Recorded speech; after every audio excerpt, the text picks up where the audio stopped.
मध्य प्रदेश के एक छोटे से गांव में रमेश नाम का एक किसान रहता था।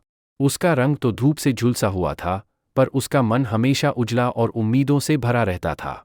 रमेश के पास ज्यादा जमीन नहीं थी, लेकिन वह अपने खेत को मंदिर की तरह मानता था। उसके दो छोटे बच्चे थे, गुड्डी और छोटू। पत्नी माया हमेशा उसके साथ खेतों में काम में हाथ बंटाती थी। रमेश का सपना था कि उसके बच्चे कभी उसकी तरह दर-दर की ठोकरें न खाए, उन्हें वो शिक्षा दे जो उसे नसीब नहीं हुई। हर साल वह खेतों में मेहनत करता, लेकिन कभी सूखा तो कभी ओलावृष्टि उसकी सारी मेहनत पर पानी फेर देती। एक बार तो ऐसा हुआ कि उसने बीज खरीदने के लिए अपने घर की गाय तक बेच दी।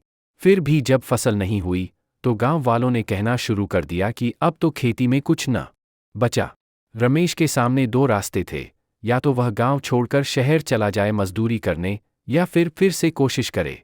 माया ने धीरे से कहा, हम गरीब हैं, लेकिन हमने कभी मेहनत करना नहीं छोड़ा। जो ज़मीन ने हमें दिया है, वह हमें छोड़नी नहीं चाहिए। रमेश की आंखों में आंसू आ गए। अगले साल रमेश ने नई तकनीकें अपनाई, ड्रिप सिंचाई, जैविक खाद और मोबाइल पर खेती से जुड़ी जानकारी। इस बार उसकी मेहनत रंग लाई। खेत लहलहा उठे, फसल इतनी अच्छी हुई कि न सिर्फ कर्ज चुका पाया, बल्कि बच्चों की पढ़ाई भी फिर से शुरू हो गई। जब रमेश ने पहली बार अपने बेटे को स्कूल की यूनिफॉर्म में देखा, तो उसकी आंखों से अपने आप आंसू बहने लगे। वह मिट्टी जो कभी उसकी हथेलियों से फिसल रही थी, अब उसकी किस्मत बन गई थी।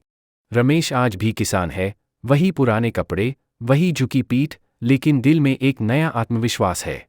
उसकी कहानी उस हर किसान की कहानी है जो कभी हार नहीं मानता।